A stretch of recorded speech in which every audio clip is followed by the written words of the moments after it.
Well, hello again, everyone, and welcome back to this second video presentation introducing the Aleph. In the last presentation, I talked a bit about the title of the Aleph. In this presentation, I want to look at the two epigraphs that Borges includes at the beginning of the story. We've spoken a little bit about the epigraphs to Borges stories in the past, but I want to look in detail at these two because I think they're really important for understanding what it is that Borges is up to in the Aleph. So, as before, I'm going to be making some references, and I will share my screen so that you can follow along. There are two epigraphs to the Aleph. The first, at least as they're printed in the text, is a quotation from, very famous quotation from Hamlet, Act 2, Scene 2. The first epigraph is a quotation from Thomas Hobbes's Leviathan. I'm going to start with the Hobbes quote and then return to the Hamlet quote a little bit later. Before we look at either of the epigraphs, however, I want to point out two sort of elementary basic facts about the Aleph. If you've read the Aleph, these two facts will be obvious to you, but it's important to keep them in mind as we're working through the story and, for this presentation, the epigraphs. The first is that, philosophically speaking, the key theme that Borges is interested in exploring in the Aleph is the question of eternity and infinity. So this is the philosophical topic that he is interested in exploring. The second key fact about the Aleph is the Aleph itself. And here I don't mean the story, I don't mean the title, I mean the thing in the story, the object, the concept that the narrator calls the Aleph. This is an idea that invites us to contemplate the very weird notion, the very strange and bizarre notion of a point in space that somehow contains within itself all possible points. Now, if you've read the story, this will make some sense to you. If you haven't, I assume it will make sense once you do, in fact, read the story. So keep these two things in mind: eternity and infinity as the key philosophical themes, and the Aleph itself as a symbol within the story. With that in mind, I want to turn to the first of the two epigraphs we're going to be discussing. This is an epigraph from Thomas Hobbes's Leviathan. You may have heard of Thomas Hobbes. He was a 17th century English philosopher, political scientist, translator. His most famous work is the work from which Borges takes this epigraph, Leviathan. Leviathan is a work of political philosophy. It's sometimes thought of as the first attempt in English to articulate what would later come to be called, under the influence primarily of John Locke, the social contract theory of government.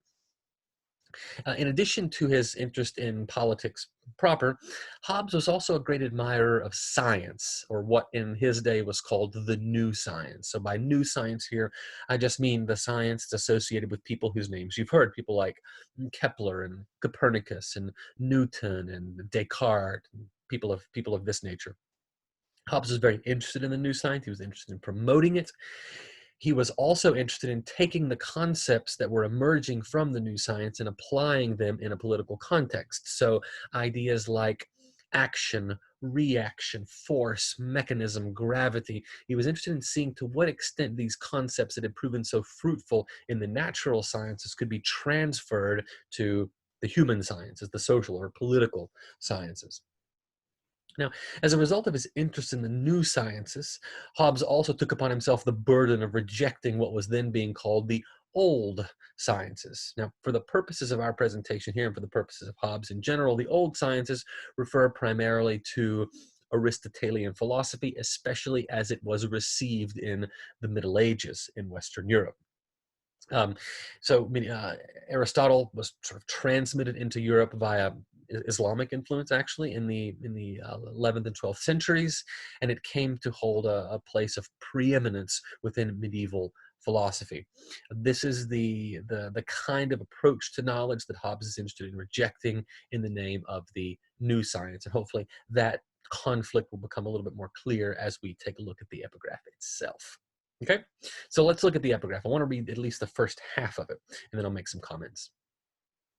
Hobbes writes, "But they will teach us that eternity is the standing still of the present time, a nunc stans, as the schools call it." So a couple things to keep in mind. First of all, there's an unidentified, at least in the context of this epigraph, an unidentified they.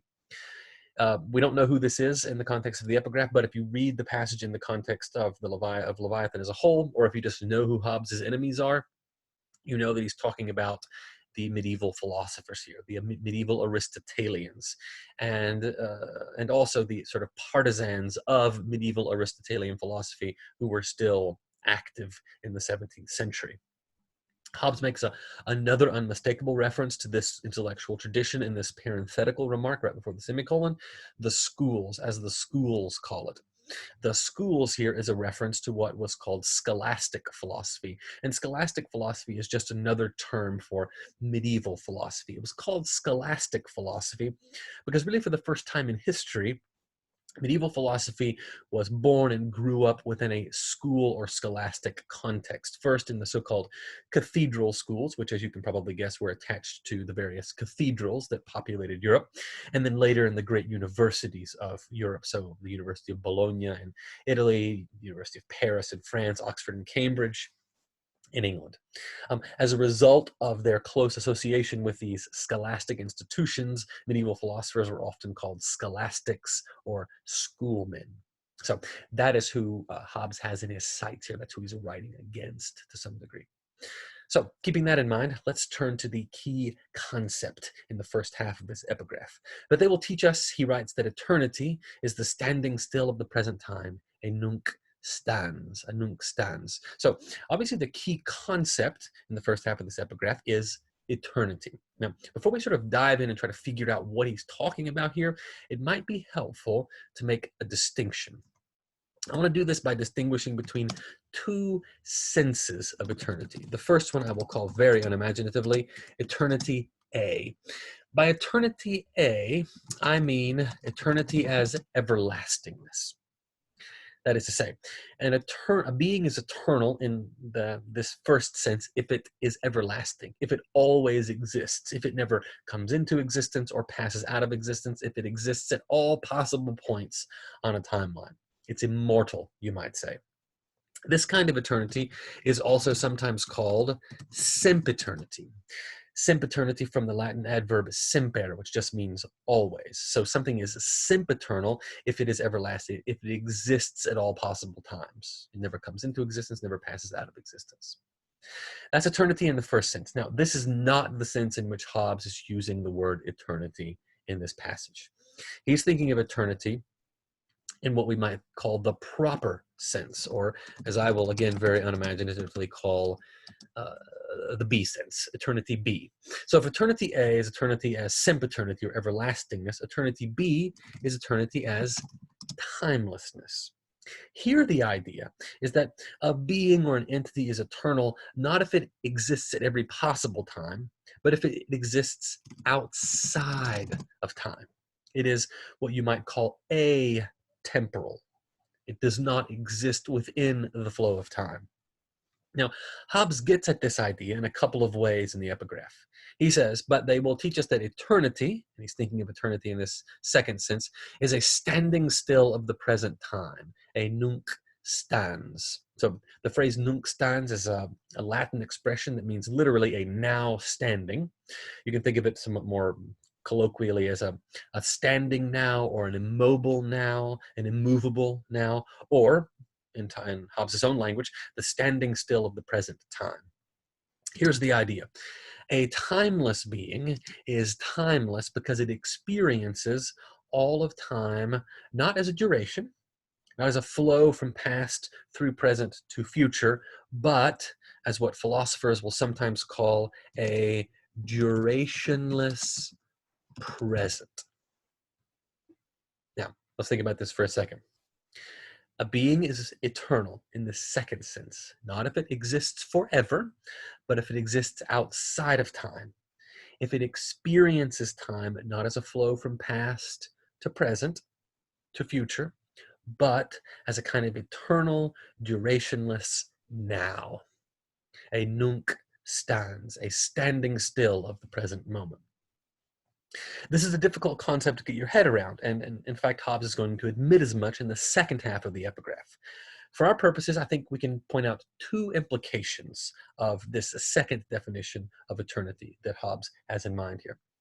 The first, I've already alluded to.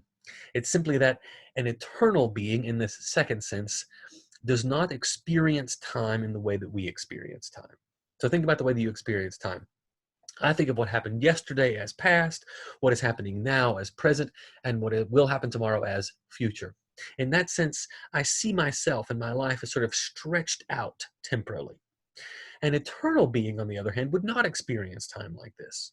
An eternal being would experience time all at once, in a timeless, durationless instant.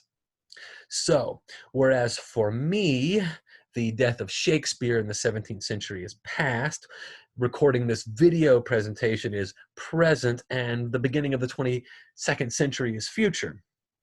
For an eternal being, all of these events, despite being separated by hundreds and hundreds of years, would be seen as present in a single durationless instant. And that's simply a consequence of existing not within the flow of time, but outside of time. The second implication of eternity is that it's best not to think of time and eternity as opposed to one another.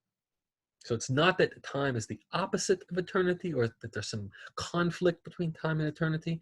It's really better to think of eternity as in some way containing or being present to all of time simultaneously.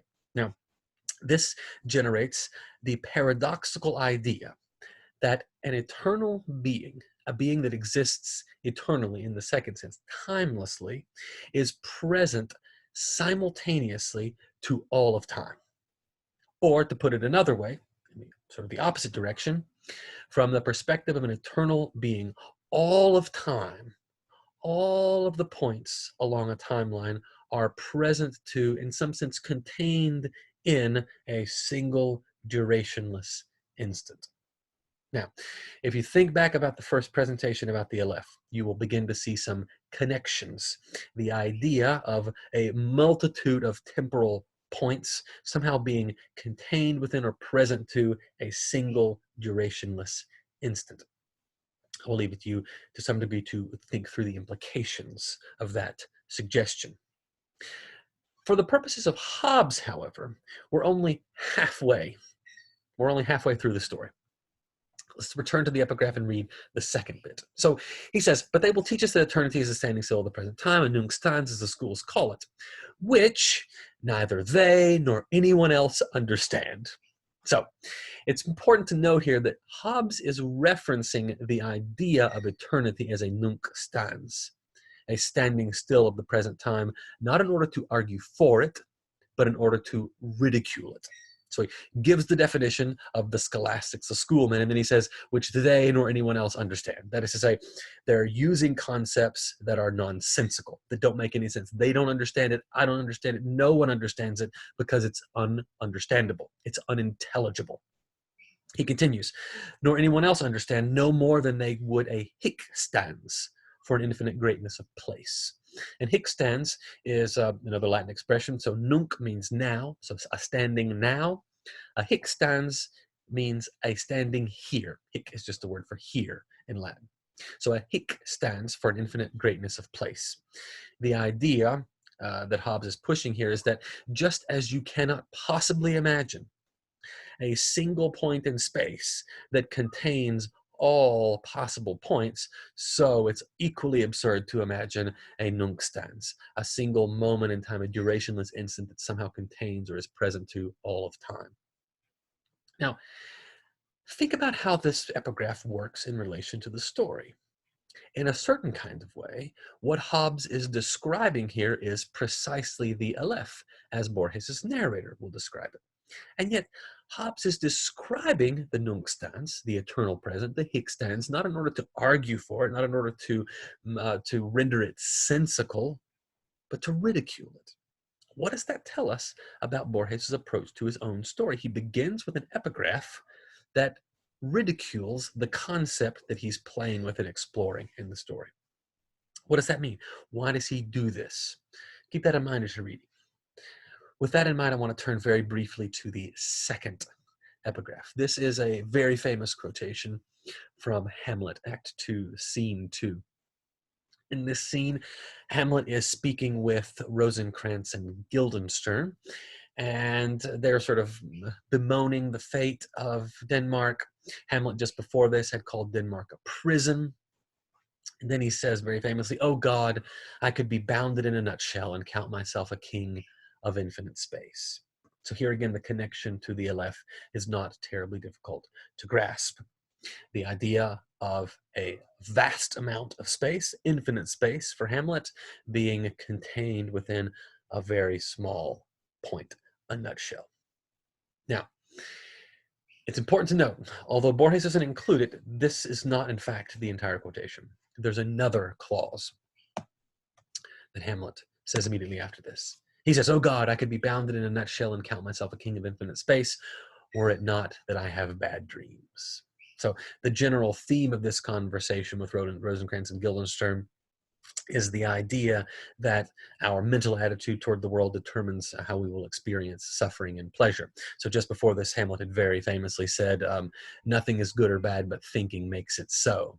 And he's returning to that motif here. I could be the king of infinite space, bounded in a nutshell, were it not that I have bad dreams. That is to say, I could be happy in a nutshell, in a single point. I would count myself the king of all the universe, but my mind won't let it be so because I have bad dreams. That is to say, because I am afflicted preeminently by the death of my father, but at this point in the play, by the need to avenge the murder of his father by Claudius. So again, Borges is alluding to an idea that he will explore later in the Aleph, the idea of a vast amount of space contained within a single point, but he's doing so in a way that undermines it, that subtly calls into question the consistency or the sensicality of this idea. Okay, so there you are, a little bit of commentary on the epigraphs. If you have any questions, as always, let us know. I hope to do 2 more presentations about the Aleph. I'm going to do one about some strange and weird references in the Aleph, and then I'm going to do another about the theme of Dante's Divine Comedy in the Aleph. So stay tuned. Until then, happy reading, and bye-bye.